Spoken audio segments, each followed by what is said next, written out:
Okay. I don't know what happened to the intro, but it is what it is.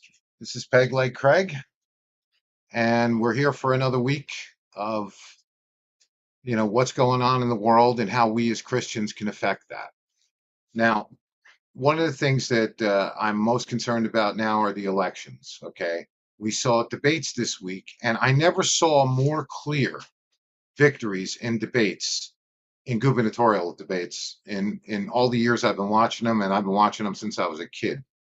So I was very impressed with Winsome Sears, who you know just beat Abigail Spamberger into the ground. All she could do was sit there and not react, not say a word.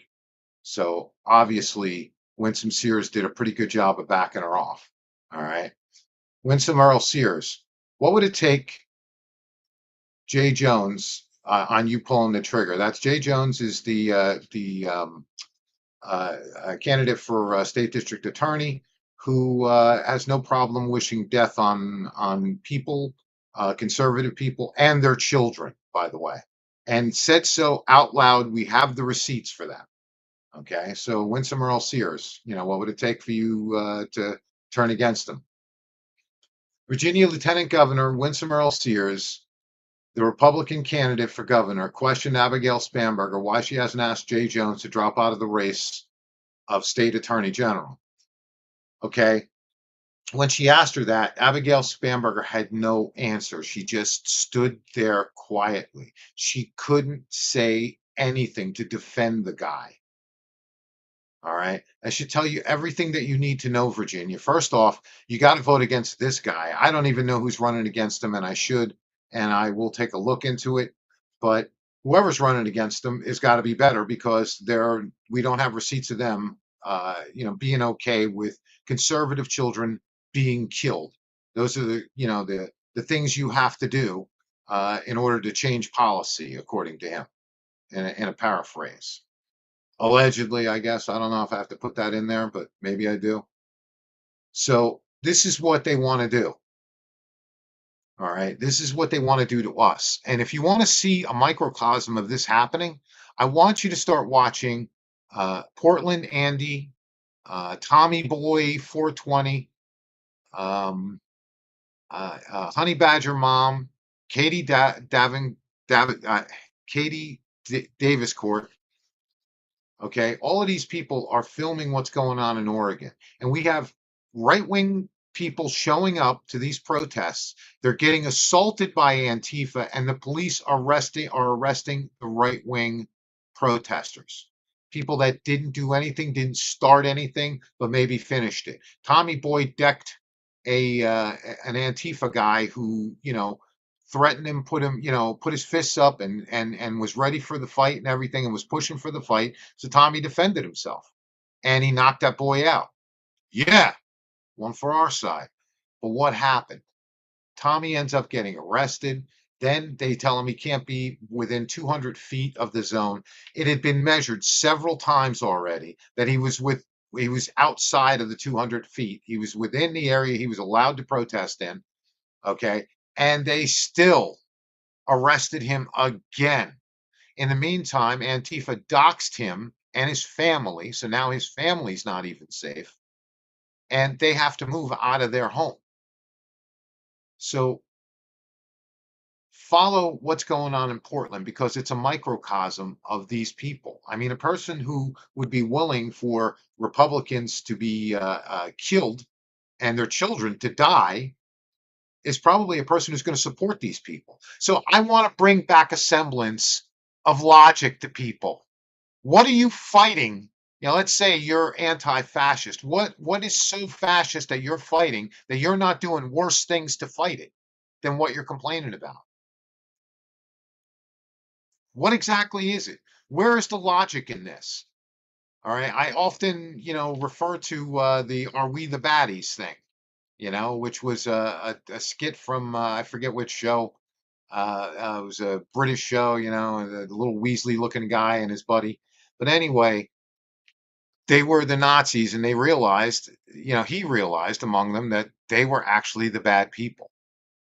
And I think it's time for Antifa to soften their hearts and take a look at themselves and realize if you're advocating death upon your enemies who have not raised a hand to you, if you're cheering on deaths like Charlie Kirk's who did not raise a hand to you, then maybe something's gone wrong with you.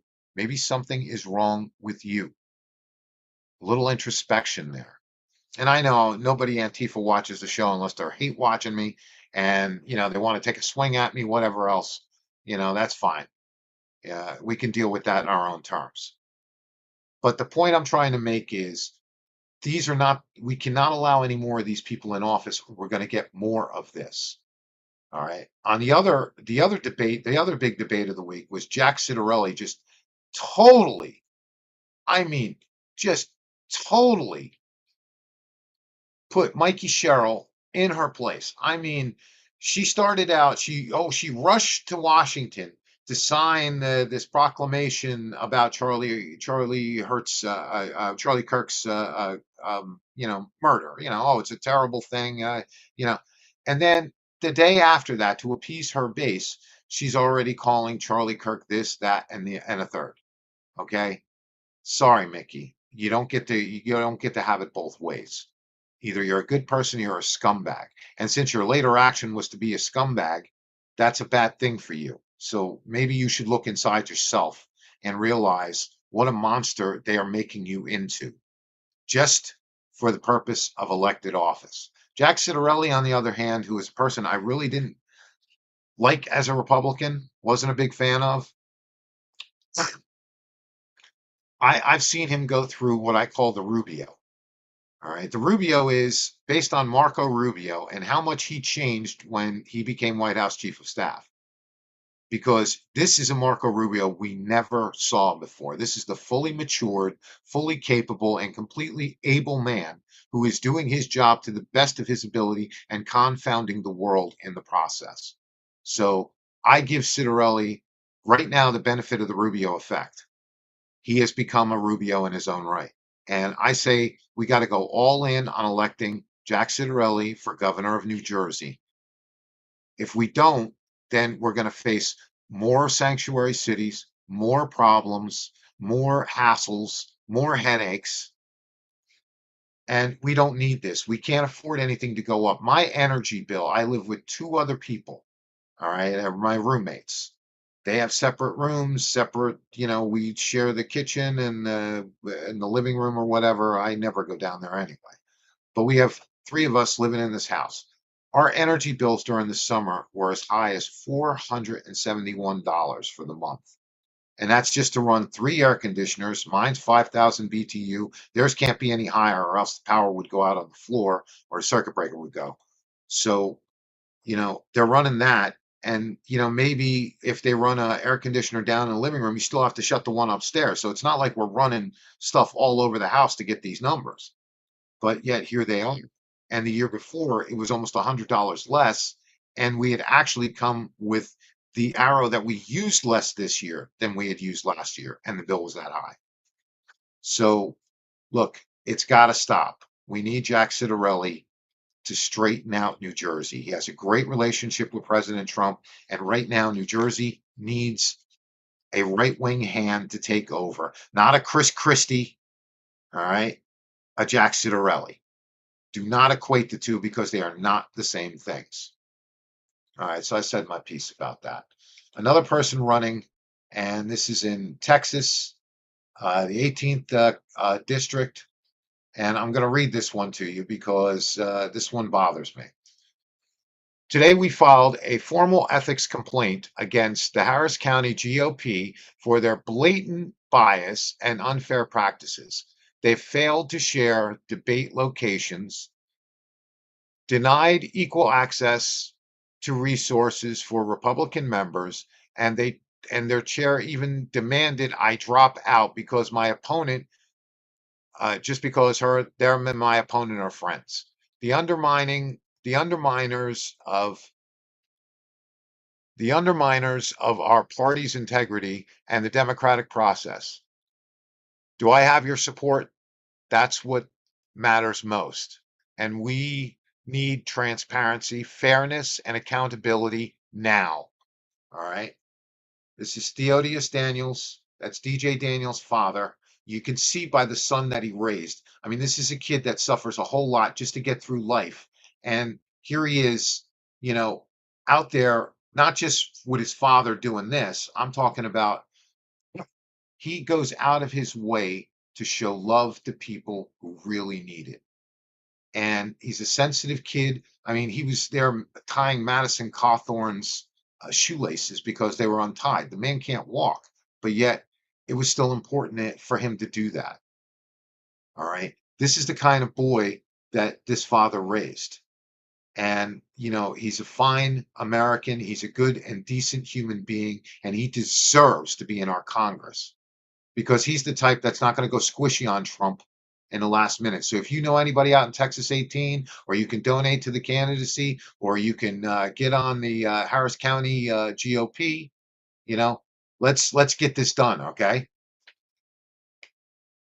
Theodius Daniels, DJ Daniels' father, okay? DJ Daniels' father, okay. Now let's move on to this.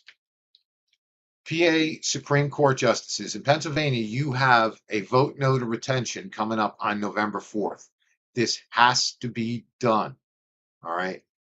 These Supreme Court justices are what's going to shut down. I mean, they already did shut down small business, churches, and schools during COVID, right?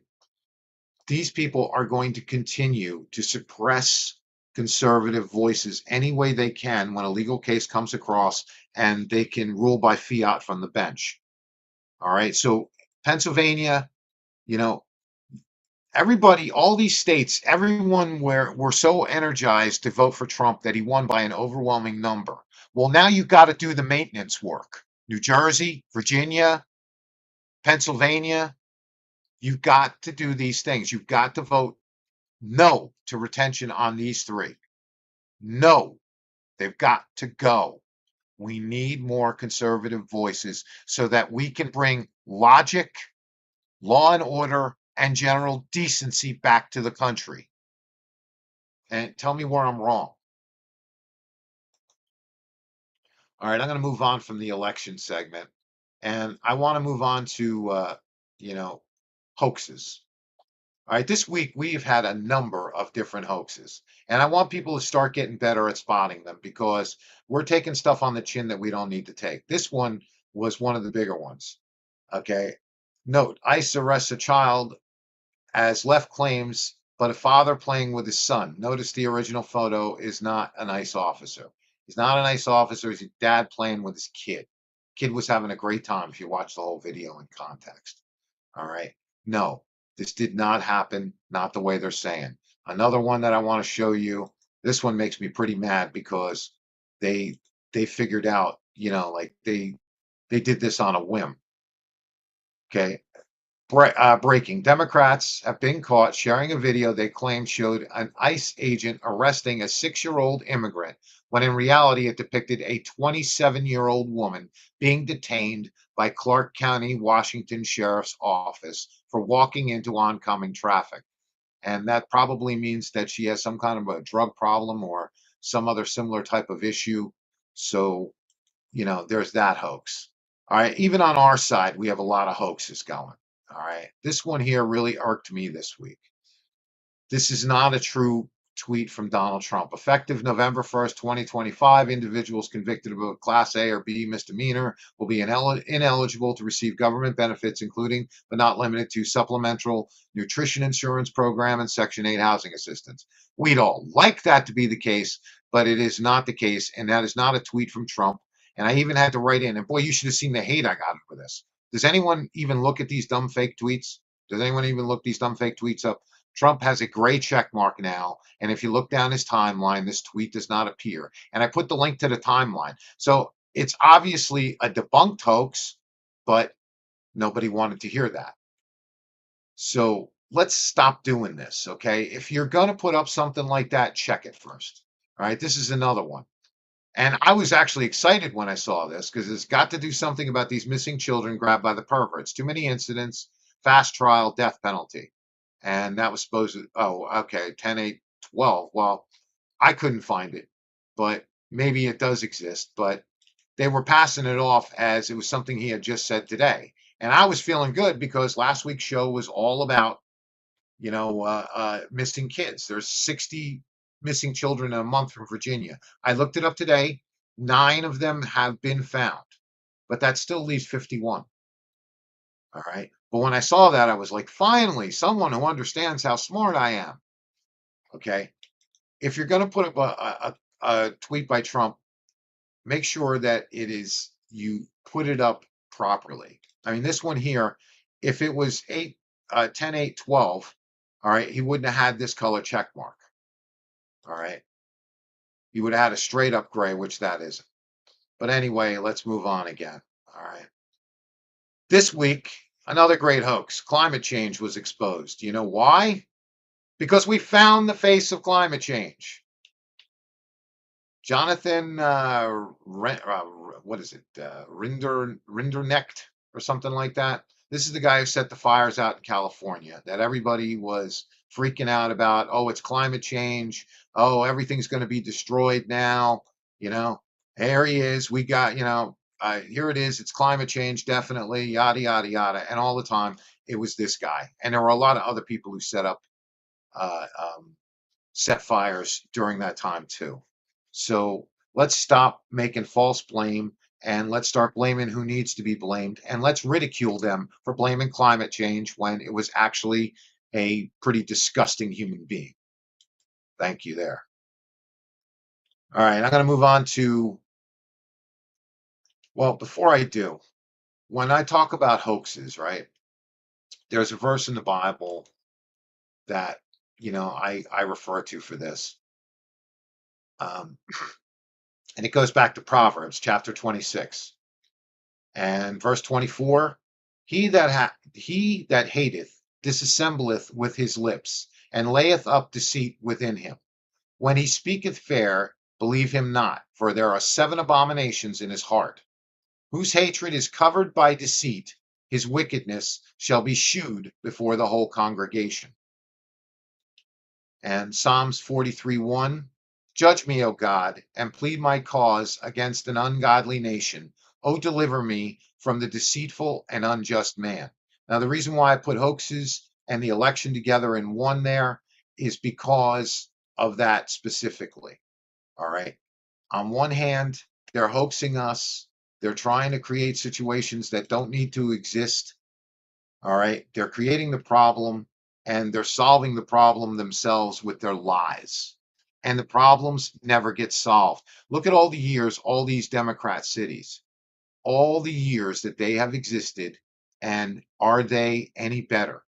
No. In fact, they had a little period of getting better there from the 80s to roughly the 90s. And then all of a sudden, everything went downhill. And it's all because we have adapted too many far left policies. And if we don't stop it, then it's going to consume the country. I mean, I already mentioned what's going on in Portland. All right. You have deceivers and liars, and you have people joining together in their deceit and lies. All right. To stop the truth from happening, to keep the darkness and the confusion going where there is light. Well, we have to start standing up for the light. Now, when I hear that, I hear people saying, well, I can't do this because of that. I can't do this because of that.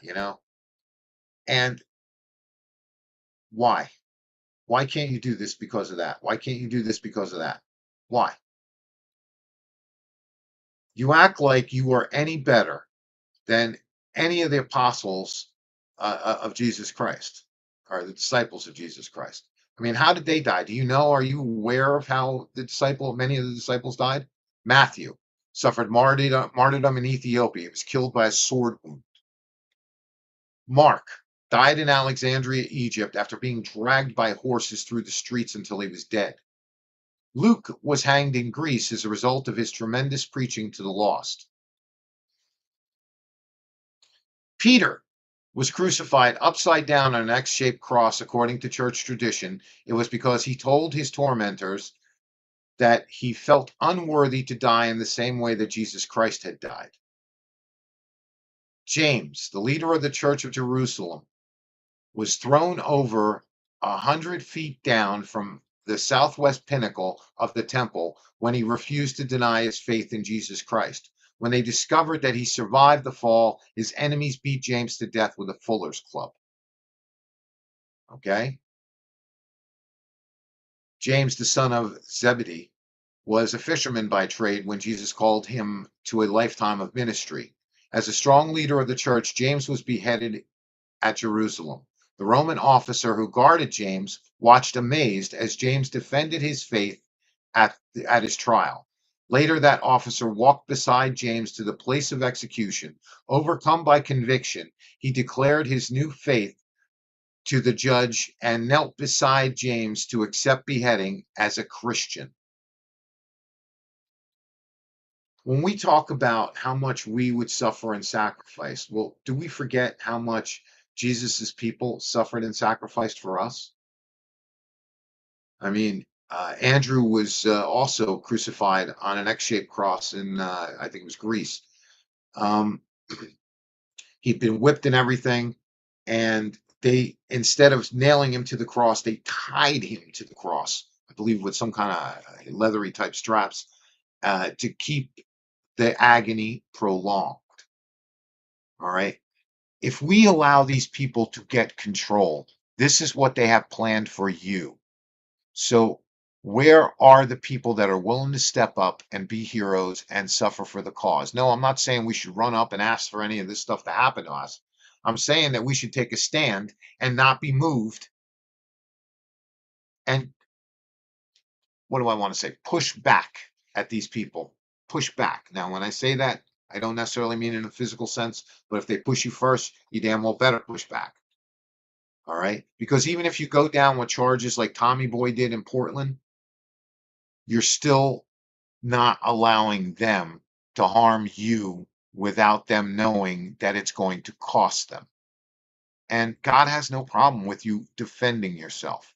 Remember when it says murder, all right, in the Bible, when it talks about murder, murder is phonions. That's to lie in wait. All right, in the Greek, it's phonions. It's to lie in wait. All right, you're not lying in wait. You are defending you and yours. And God has a long, rich tradition of allowing that to happen. So I don't want you to feel like it's unchristian like to do any of these things. Someone pushes you, you push them back. All right. I mean, that's if they come back to your space again to push again. You push first this time. All right. Turning the other cheek refers to something entirely different. That's talking about if you raise somebody in Christ, all right, you become sort of their mentor in Christ, and you do something to befoul them that is unchristlike, then yeah, if you get slapped across the face, then you better turn the other cheek and take the other shot. Because as a teacher, you will have a higher standard than the person you are teaching. Always remember that. But anyway, I want to get to people that I want us to never forget. All right. And some of these are more current than others, but these are all people that, you know, we need to remember. And the first one is, of course, the most important to me right now, Irina Zaratuska, who was killed in North Carolina on a bus by someone who just came up behind her and stabbed her in the back because of the color of her skin. It's obvious from how he celebrated it afterwards. There was no other reason for him to do it. She was sitting there harmlessly on her phone, not bothering a soul. I'm not going to get into what the people around her did because I'll tell you what, I've seen plenty of situations where plenty of people of different complexions did absolutely nothing while some horror happened right in front of them that they probably could have stopped collectively. So, I've seen it happen before. I've actually gotten stabbed in one of those situations trying to be the person who stopped the horror. But it was for all the wrong reasons. That was back when I worked at the porno shop on Illinois Avenue, which is now Martin Luther King Avenue in Atlantic City. But Irina Zaruska, I really want everyone to remember her, and I want people to cry out for justice in her name because we're not getting it. Another person I don't want us to forget, and I feel like I glossed over her last week, is Tina Peters. Okay, this woman was imprisoned for revealing the crimes of the left. Do you understand? revealing the election fraud that you know the left has to be part of because they used lawfare against her. This is a mother and grandmother that is sitting in prison right now for telling the truth. Nothing else. She did nothing to anyone but tell the truth. So we need to not forget her, and we need to start up and make a campaign, do something about it. Now here's another one that really gets under my skin in this situation, and that's Aaron I'm sorry, Aaron Spencer. This man's daughter was sexually assaulted by that creep in the blue shirt there. All right, next to his mugshot. This After he got out of jail, he went and abducted her. This man ran her down and killed the rapist. All right. His unarmed daughter was still in that car. He doesn't know what this guy will do. If he's willing to go to these great lengths to have her, then he may go through the same lengths to take her with him. So this guy eliminated the threat of a complete dirtbag, and now he's sitting in jail on second-degree murder charges. I believe he's been bailed out, but he's facing second-degree murder charges. What's going on? Why are we not fighting for this guy? Why is this story not bigger than it should be? I mean, bigger than it is, because it's not as big as it should be by any circumstance. All right. Arkansas, what's going on there? Where's your governor, Arkansas? I mean, she's a fantastic woman, Sarah Sanders Huckabee, Sarah Huckabee Sanders. She's a fantastic woman. She does a great job for the people of Arkansas. But, maybe it's time that we start looking into these kind of cases, because if you can't defend your children from people who would harm them, and you can't eliminate that threat from ever coming to them again after it came to your doorstep twice, then we don't have a country here. I don't approve of, just like if he had lie in wait, Fagnance, to just kill this guy when he got out on bail, then yeah, he should be facing whatever he's facing. But to rescue your daughter from the clutches of a scumbag like this, and then to be thrown in prison for it, well, not thrown in prison, but to be charged anyway for it, to be thrown in jail, to be treated like a criminal for protecting your own family. Ladies, we got to start standing by. I'm sorry, ladies, I need your help standing by men like this, because these are the alpha males. These are the guys who will protect their family at all costs. They'll also probably defend their nation and everything else, their religion. All right. These are the people that we need. And we have to start making a fuss about all of this that's going on. If we don't do that, then what we're doing is we're letting ourselves in for more bad things to happen to us, for more Sharia law to come in, for more gang takeovers in certain places. All right. For perverts to be able to run free and do whatever the hell they want, and, not have to face any, um, you know, any penalty for it. Uh, this has to stop. And I'm going to go even deeper with this, because it's not only about those that we shouldn't forget at this point, but it's also about saving our kids. Now, I did a whole show last week, and I know I really upset a lot of people because I rattled off 60 names of children that went missing in a month. I don't know why that upset you. I don't know why you think it's wrong for me to do that. I'm not understanding. Are you a Christian? Do you not want to rescue these kids? Well, I do. Okay. And that's why now I'm with Tim Tebow on the Tim Tebow Foundation on Disrupt. They are trying to put together a network across the United States, in every state, moving down to district, to county, to municipality, where they can exchange information about children that go missing and try to keep something bad from happening to them, try to get them found if they've been trafficked, all right, and try to leave the people who do this no exit without getting caught. And I encourage everybody to go to the Tim Tebow Foundation on Facebook first. join that, and then join up at the timtebowfoundation.com. All right, and see what you can do, because we can all do something. You always say, well, what can I do? Do something. Here's something you can do. Maybe you can get the word out. What I try to do is I try to get the word out. I'm tiny. Nobody listens to me. Nobody cares what I have to say. But still, somebody absorbs some of the information because it gets from me to someone else. I've seen it through my social media. And if my little yard sale here can do that, then I imagine there are a lot of you who can do so much better. And we have to do better for our kids. So disrupt is the first thing that I recommend to you. This is again from the Tim Tebow Foundation. In partnership with organizations in both the United States and abroad, the Tim Tebow Foundation is actively fighting against human trafficking and child exploitation in three ways: prevention, rescue, and survivor care. Okay. I don't know what else you need. All right. This is a way that you can do it. Donate a few dollars, drop them in the bucket if you can do that. Donate your time if you can do that. Do something to help boost this if you can do that. Those are all good works. You're doing your best to try and help our children. All right. I mean, we need a little more of this now than we've had for a long time. Am I the descendant of men who would not be ruled? I am the descendant of men who would not be ruled. Land of the free since 1776. Now, look, we overcame a lot of crap on our way. All right. And there were things that needed to be changed. I'm not going to act like we were perfect the whole time or anything like that. We weren't.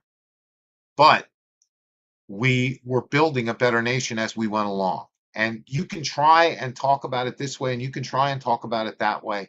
But we did work on building a better nation. And we had up until I would say, up until the 2000s, probably, had built a much better nation, a nation that could have gotten along better. But then we allowed identity politics into everything. We started labeling everybody by what color they are, what ethnicity they are, what religion they are, and all these other things. And we forgot how to be people. We forgot how to reach each other, how to care about one another.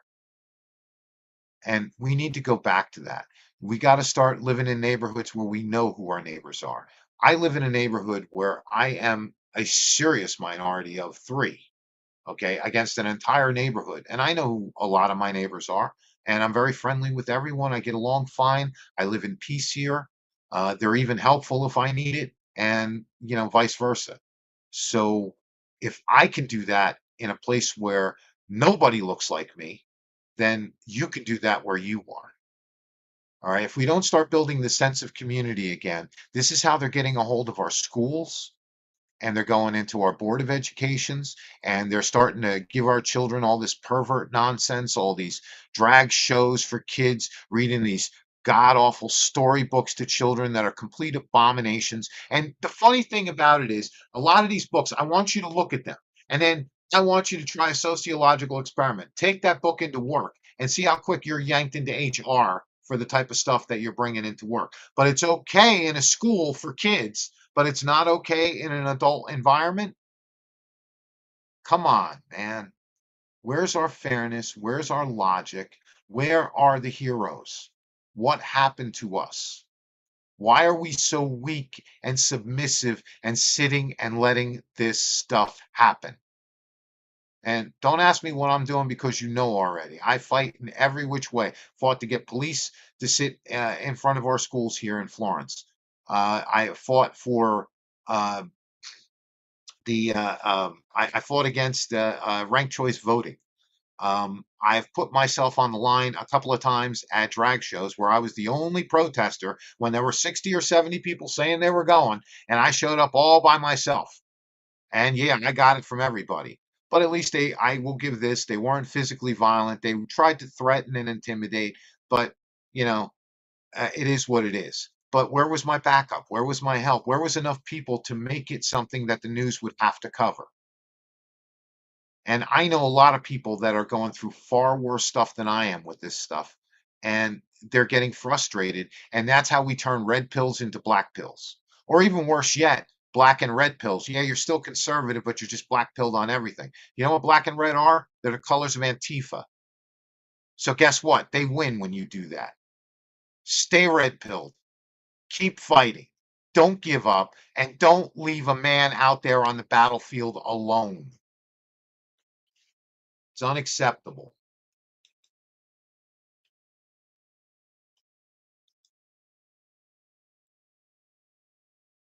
I almost put this in the good news, I have to say, but I mean, it's not okay for me to wish that somebody dies. So I didn't wish this upon him. And I'm not saying that I'm necessarily celebrating, but this is what I'm showing you. This is how it should work in the food chain. Pedophile, lost profit singer Ian Watkins has died after being attacked in prison. Well, look, if even the lowest among us, prisoners, people that have committed horrible crimes, and a lot of them are decent people and they get out and live decent lives. But let's face it, okay, even amongst the criminal underworld, this is something that's considered disgusting. And yet we're out here in the real world embracing all this nonsense. What is wrong with us? We have to fight against this, or, we're just going to be led down a garden path of, bad things happening over and over again and us doing nothing to stop it. And it's our job, it's our duty to God to be in the way of people who want to treat our kids like sex toys, of people who want to do horrible things out there in the real world to other people and in the name of their social justice, when what they're proposing and how they're acting is worse than what they say that they're fighting. I mean, I'd like to see one time where Charlie Kirk has ever called for violence against anybody. He hasn't. And yeah, sometimes what he said was some hard medicine about DEI, but it's also true. But see, one thing that I think that he did get wrong in DEI is that it didn't necessarily take that job away from a white person. It took it away from a qualified person. There are plenty of qualified black people out there who could have fit into some of these DEI jobs, but they were overlooked because they don't have the right politics, they don't have the right look, they don't have the right whatever the left wants. All right. And there are also Hispanic people and people of other ethnicities, Asians, who could also be good in those positions. That's not my problem with DEI. DEI, my problem is that we're putting these people that are hopelessly unqualified in there. And then we're saying if you say anything about it, you're a racist. Well, I'm not a racist. I don't think there's anything in my life that you could even point to make that case. When I mentioned before about getting stabbed in a fight, I got stabbed protecting a gay black man from other gay black men, actually. So that'll give you an idea. So it's not about race, all right? It's about us all becoming human beings again, because I know a lot of the black people that I know from my life and a lot of the black people that I follow on social media, they're sick of all this nonsense too. But it shouldn't be called black fatigue. It should be called ghetto fatigue. It should be called ratchet fatigue, because this is not exemplary of blacks overall. When you think of the percentages, all right, and I know that there are higher percentages of blacks that commit crimes than whites and so on and so forth. I'm not going to play all that game with you. When you look at the overall percentages of how many amongst them are the ones who do this, it is a very small percentage. They're usually urban based, and it's not the huge numbers that everybody will claim that it is. All right. But it is an overwhelming number of them committing crimes right now. All right. So, and an overwhelming number of people that are taking advantage of current identity politics. And I get all that and I understand all that. But I don't think we have to try and make everything so racial. I think that we got to start coming down to what's logical and what's not logical. And I think that we have reached a point where we are so into illogic now that we've lost the plot. We got to bring God's common sense back to the world. And if we don't, it's going to be an endless problem, because it's going to get more and more crazy. It's going to get more and more chaotic. There's going to be more and more acceptable crimes versus unacceptable crimes, and so on and so forth. And that's not where we need to be. All right. Well, even though I'm having a pretty good week this week, I'm going to close out the show a little bit earlier today, but let's share some good news before I do. And to me, um, this is very good news. Planned Parenthood, their largest office, I believe this is in Houston, Texas, is closing down. So I don't know if that's actually going to save any babies or not, but that's a good sign of the times. Um, Another thing I want to share with you is when I was younger, yes, I was a biker. I'm not going to disclose a lot about it because I'm not going to make a big problem for my brothers now who, still have to exist. So what I'm going to say is I was a biker. I rode bikes for a long time. I hung with the crowd and it was a good crowd and we did good things. All right. We weren't criminal outlaw bikers or whatever else, although we were treated like it quite often. But now I can't ride anymore, and I'm at that age where I'm this guy, sons of Alzheimer's. Where's my bike? Now I ride a scooter, which is nothing like riding a motorcycle, but it's as close as I can get. And I can't drive a car anymore because of my seizure condition. So, I'm trying, the scooter, and it's at least a palatable substitute. Another one, this is really good. This is a person who actually donated a kidney. One MAGA person donated a kidney to another MAGA person. Charlie donated his kidney yesterday, and he's already on his feet and getting discharged. Charlie left compelled by Jesus to save another man's life. He heard about my search for a living kidney donor for through his pro-Trump channel.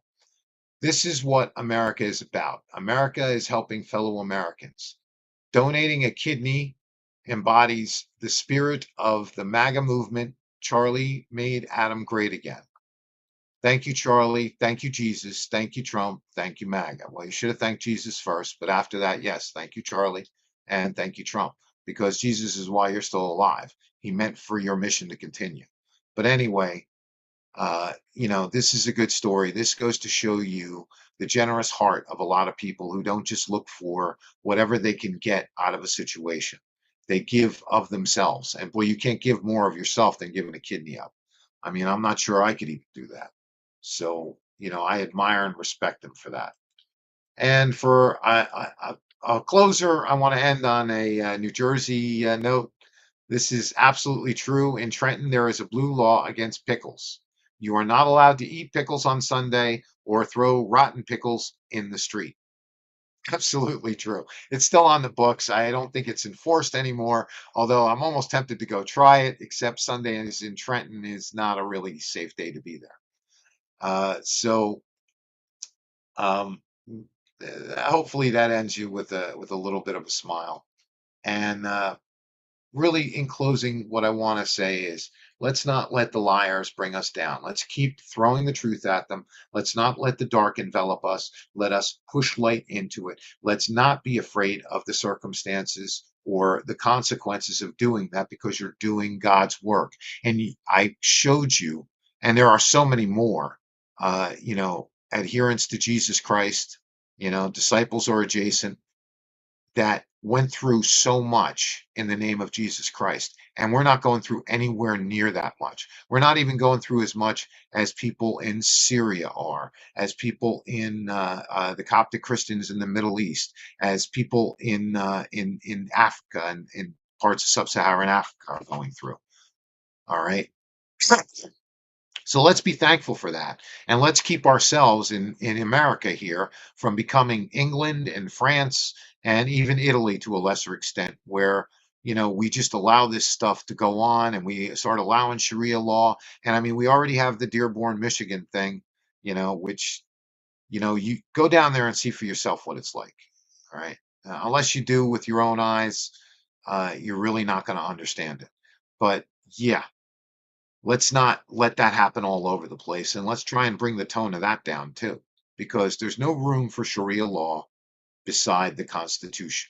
The Constitution is the law of the land in America. Nobody is above the law, including Letitia James and James Comey. And, you know, we can't allow others' laws to supersede our own. You come here, you are part of America. You live by American law. And that's it. So anyway, pray for me. I'm most certainly praying for you. I know this was a very abbreviated show tonight, but I don't have one producer, and my other producer is very sick and can't make any noise in my ear properly at all. So I want to thank you all for being here. And again, pray for me. I'm praying for you. And may you walk with the grace of Jesus Christ in you. And may you not ask Jesus Christ to increase grace because of the sins you commit this week. Anyway, good night, everybody.